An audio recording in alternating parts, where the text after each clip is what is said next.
So, I've talked about Comcept before in my videos, and I've taken notes and done a little bit of research. I don't really follow Comcept a lot, but from the news I hear, I try to take note of it whenever something hits headlines a lot. And I'd like to give a big shout out to the Jimquisition. I'm not advocating you guys do subscribe to him or go watch him, but he did a marvelous video on this and covered it pretty darn well in his Jimquisition.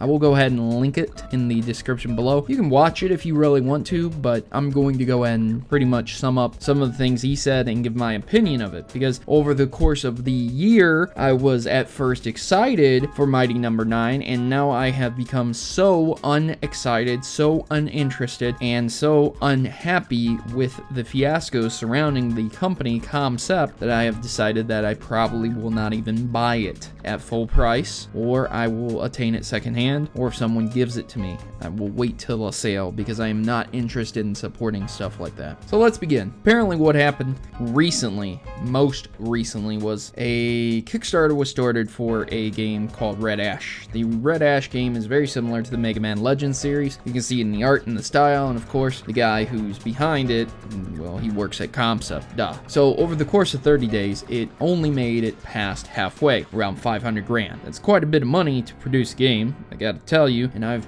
known some indie developers to make games by themselves without having 500 grand. Seriously, just look into some indie developers who work alone and you'll be surprised. There are 3-man teams, like the Super Meat Boy cast. I mean, they didn't have this kind of money. Comcept also wanted 150 grand to fund an anime for this unreleased game. I guess? I've never really been a big fan of anime styles on Mega Man Legends. I don't know if that's my own personal opinion, but I like the original Mega Man being made into an anime and not Legends, because I don't feel like Legends has enough memorable characters to make it an anime. Yes, it has the Bonds. Yes, it has Mega Man and his grandfather and his sister, maybe. I don't know what you would call her. Anyways, the universe is very lacking in characters that would flesh out an anime quite well. What ended up happening is that Comcept was very vague and with a very simple prototype, and what happened, it was supposed to be Mega Man Legends 3 spiritual successor, as I stated before. One of the goals was that physical copies were for people who only pledged $89. Again, what an odd number considering that $60 is the standard release for a full AAA game, and this is indie. So man, I probably wouldn't even spend $40 on it unless I literally sold a full working version,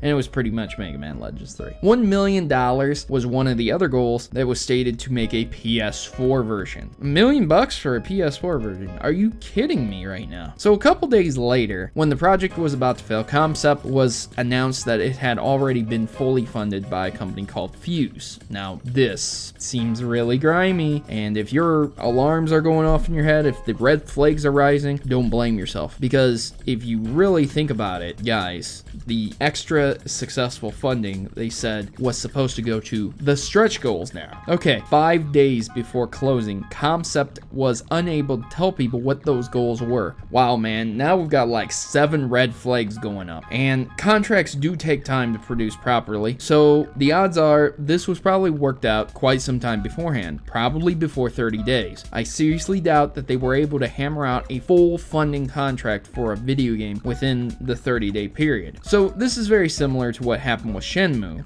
and even though these games have not been released yet and the companies aren't known to be terrible, it just seems, it's the same problem that is plaguing all of these companies. Communications, fiascos, conspiracies, and problems. Not problems within the company, not problems within restructuring, promotion, not even funding problems, since they have the funding from a company called Fuse. Problems are happening between those individuals who are supporting the companies and what's coming out about them, such as the community manager over at Comcept, how she got her job and yet she had not played any Mega Man games. Then it turned out she played one, and then it turned out that she just got hired because she had a boyfriend that worked there. Very fair, right? So anyways, what I wanted to speak about is that these Kickstarter companies that are doing this it's okay if you have one game make it in, and it's okay if you deliver on that. Games like Ukulele, Bloodstained Ritual, I mean, these games are going to be really cool if they do come out and they do well.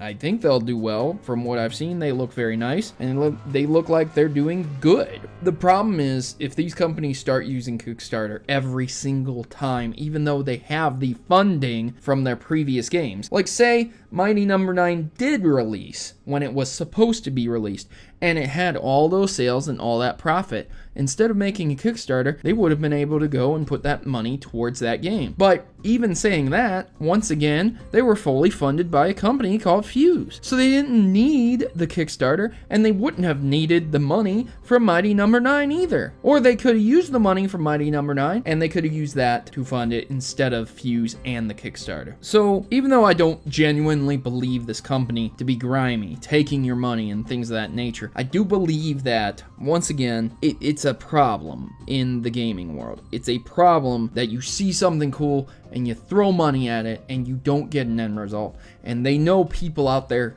that will do that. They know they will show pictures to people. They will show demos that they've worked up, and people will pitch money at it even though there is no working copy whatsoever, or it takes 2 to 3 years to make a working copy. And that would be great and good and everything, but there are investors out there that are willing to put money into these games. These games don't they don't cost that much to produce. As I stated before, there was a guy who made a game over the course of 5 years. Yes, it took 5 years by himself, and it's one of the greatest selling indie games there is. I mean, look at Scott Coffin. Alright, I'm leaving that in. You guys decide what his last name is today. Anyway, Scott made the Five Nights at Freddy's series, okay? He capitalized on a horror genre, and he made it pretty decent with jump scares, okay? You can say what you want about the games, you can say you don't like them, but he did it by himself, and he does very well. He releases games, and he finishes them when he finishes them. So it's interesting to see that people, they spend all this time hyping this up, saying we need all this money, but in the end, do they? So anyways, ladies and gentlemen, I'm going to leave it at that, and I would like to hear your comments in the section below. Are you still interested in Comcept? Do you think this is baiting and trying to hook a big fish onto the line?